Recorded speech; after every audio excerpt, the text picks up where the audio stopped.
Freddie Scappaticci, 2 years on from his death, remains one of the most notorious figures in the story of a 30-year conflict they euphemistically called the Troubles.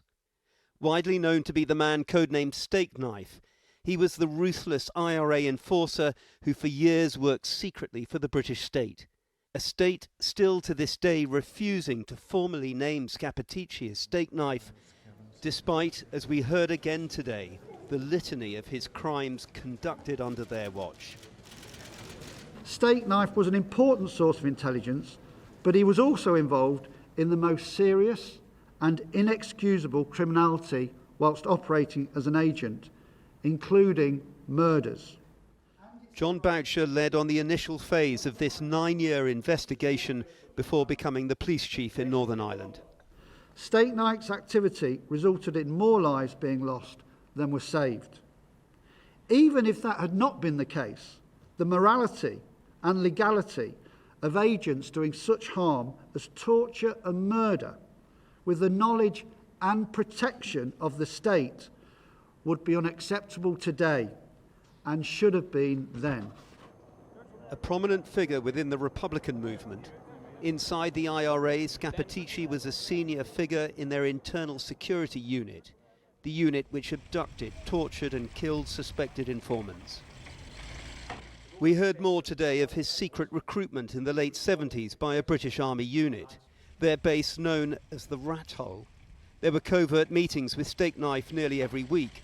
At times he was offered tens of thousands of pounds in lump sums. 3,500 intelligence reports came from Stakeknife alone. But too often a blind eye was turned to others in danger to protect him.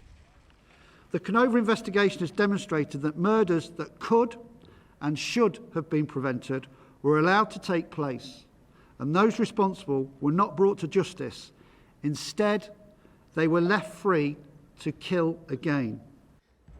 Once outed in the press, and before he was relocated to England with a new identity, Scappaticci tried to deny that he was Stakeknife.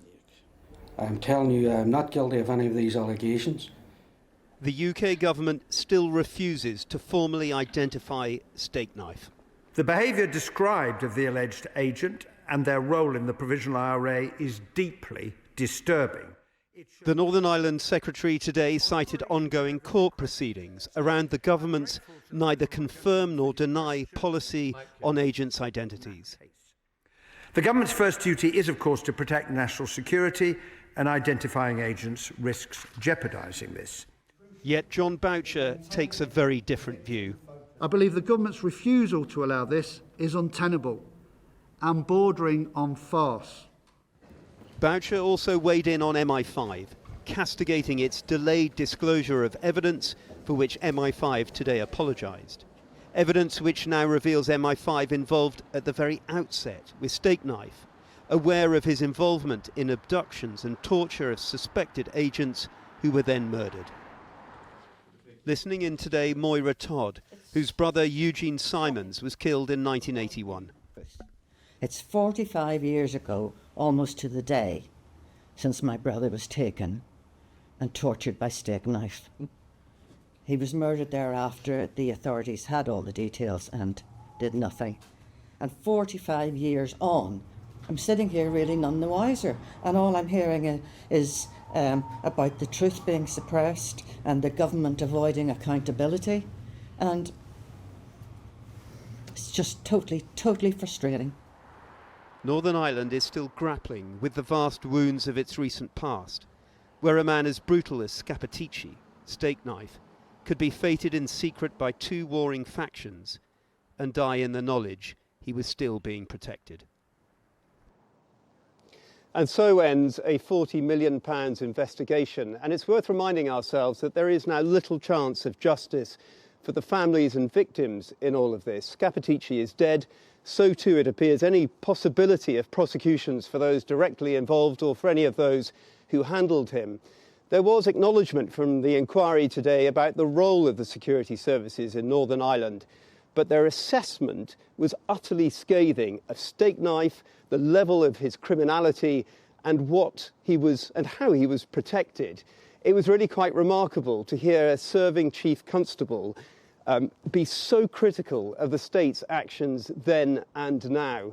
He said that they were continuing to suppress unnecessarily the truth when it came to the government's insistence that they couldn't formally confirm or deny Stakeknife's identity. I question whether the decision, said John Boucher, protects agents, or rather, does this actually protect the government and intelligence agencies from accountability for historical wrongdoing?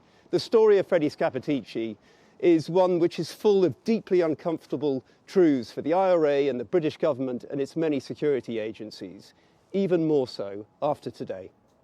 Andy, thanks very much.